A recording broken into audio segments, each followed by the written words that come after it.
اللہ تبارک و تعالی جب مسلمان کو توفیق دے اور اللہ کی بارگاہ کی جانب وہ رجوع کرے تو پھر اس کا رویہ یہ ہونا چاہیے کہ اس کی توجہ ہو اللہ کی جانب کی۔ ہمارے ہاں تسبیحات پڑھ لی جاتی ہیں اگر کبھی موقع ملے، لیکن وہ خاص انہماک، وہ خاص شوق، وہ خاص ذوق اللہ تبارک و تعالیٰ کی عبادت کا، ایک ہوتا ہے نماز پڑھنا، ایک ہوتا ہے اہتمام کے ساتھ نماز پڑھنا، یعنی ذرا وقت پہ اٹھنا، ذرا صحیح کر کے وضو کرنا، ذرا شوق سے مصلی بچھانا۔ ایک ہوتا ہے تسبیح پڑھ لینا اور ایک ہوتا ہے ذرا تھوڑا سا نا شوق کے ساتھ اللہ کو یاد کرنا۔ آپ کبھی جو میں نے آیہ کریمہ پڑھی اس کی آپ شان نزول دیکھیں، نبی کریم صلی اللہ تعالیٰ علیہ وسلم کے نا کچھ صحابہ اللہ کی محبت کے شوق میں حضور کی بارگاہ میں حاضر ہوئے، انہوں نے آ کے عرض پتہ کیا کیا، عرض کرنے لگے یا رسول اللہ صلی اللہ تعالیٰ علیہ وسلم سالوں بیت گئے ہیں سجدے کرتے ہوئے، حضور سالوں بیت گئے ہیں تسبیح پڑھتے ہوئے، سالوں بیت گئے کہتے ہوئے کہ سبحان اللہ وہ پاک ہے، ہمیں سالوں بیت گئے یہ کہتے ہوئے کہ اللہ اکبر وہی سب سے بڑا ہے، سالوں بیت گئے کہتے ہوئے کہ الحمدللہ ساری تعریفیں اللہ کے لیے، سالوں بیت گئے اس کی تسبیح کرتے، تحلیل کرتے، تکبیر کہتے۔ حضور اب نہ ہمارا اپنے رب سے ملنے کو جی چاہتا ہے،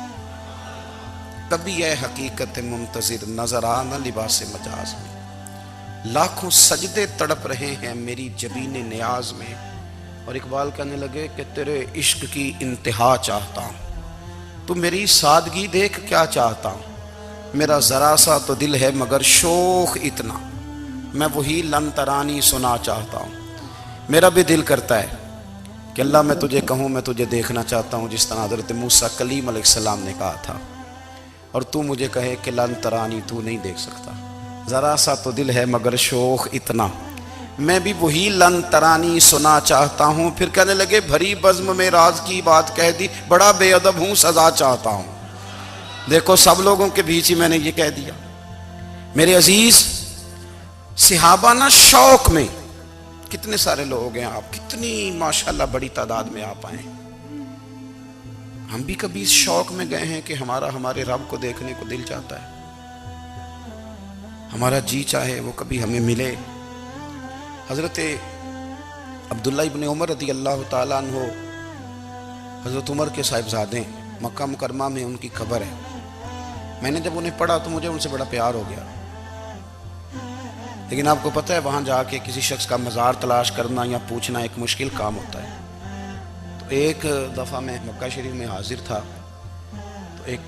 گاڑی والا ڈرائیور مجھے کہنے لگا کہ مولانا میں آپ کو جانتا ہوں، مجھے آپ سے محبت ہے، ایک بات بتاؤں آپ کو۔ میں نے کہا بتاؤ۔ کہنے لگے حضرت عبداللہ ابن عمر کی قبر دیکھنی ہے۔ میں نے کہا یہ تو نہیں کہہ رہا، یہ کسی نے بندوبست کرایا ہے، یہ اللہ نے تیرے دل میں بات ڈالی ہے، یہ ہو گیا تو لے چل مجھے۔ حضرت عبداللہ ابن عمر کو نبی پاک نے فرمایا راجل صالح، یہ نیک بندہ ہے، یہ متقی آدمی۔ حضرت عبداللہ ابن عمر رضی اللہ تعالیٰ عنہ سیدنا فاروق اعظم رضی اللہ تعالیٰ عنہ کے صاحبزادے ہیں، اور ان کی ہمشیرہ سیدہ حفصہ رضی اللہ تعالیٰ عنہ حضور کی زوجہ محترمہ ہے۔ ایک دن اپنی ہمشیرہ سے کہنے لگے کہ نبی کریم صلی اللہ تعالیٰ علیہ وسلم گھر میں آئے نا، اور اگر حضور غم امت میں پریشان نہ ہوں، طبیعت کو حشاش بشاش دیکھو تو ذرا پوچھنا تو صحیح حضور کا میرے بارے میں کیا خیال ہے، پوچھنا تو صحیح کہ کریم کی بارگاہ میں میرا کیا مقام ہے، میرے بارے میں حضور کیا فرماتے ہیں۔ اب بہن کو کام بتائے اور بتائے بھی بھائی، اور پھر بہن وہ کام نہ کرے، یہ تاریخ میں ہوتا نہیں۔ حضرت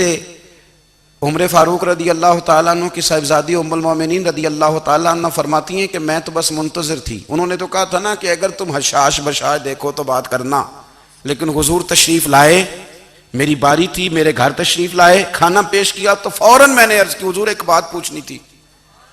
تو حضور نے فرمایا پوچھئے۔ میں نے عرض کی حضور میرے بھائی عبداللہ ابن عمر کے بارے میں آپ کا کیا خیال ہے؟ نوجوانوں میری بات پہ غور کرنا، میرے بھائی کے بارے میں آپ کا کیا خیال ہے؟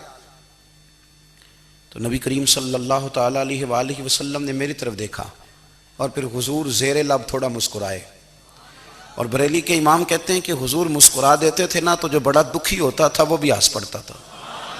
اب سوال پیدا ہوتا تھا کہ پھر تو اس مسکراہٹ کے لیے انتظار کرنا پڑتا ہوگا کئی کئی مہینے کہ حضور مسکرائیں تو رونے والے ہنسیں، تو اعلیٰ حضرت فرماتے نہیں، انتظار نہیں کرنا پڑتا، یہ مسکراتے رہنا تو حضور کی عادت ہے۔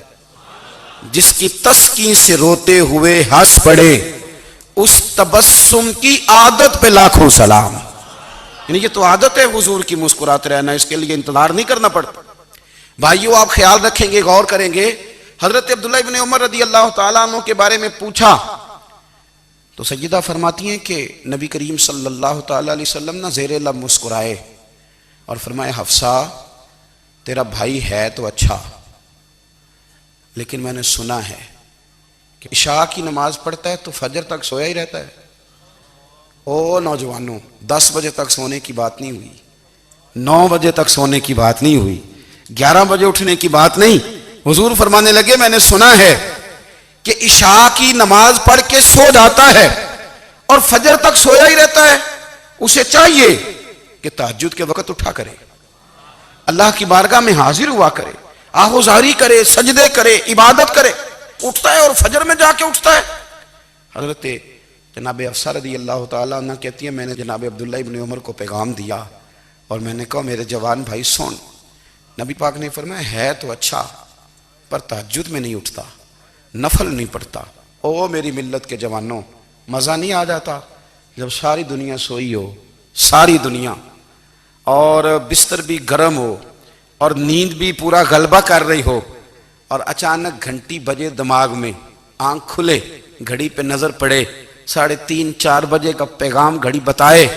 اور کوئی چڑھتی جوانی والا اٹھ کے وضو کرے، اور جب وہ مصلی کھول کے بچھائے تو مدینے والے محبوب کہتے ہیں کہ ہر نماز پہ رب ثواب دیتا ہے، اور جو اٹھ کے تہجد کی نماز پڑھے اسے دیکھ کے تو رب مسکراتا ہے،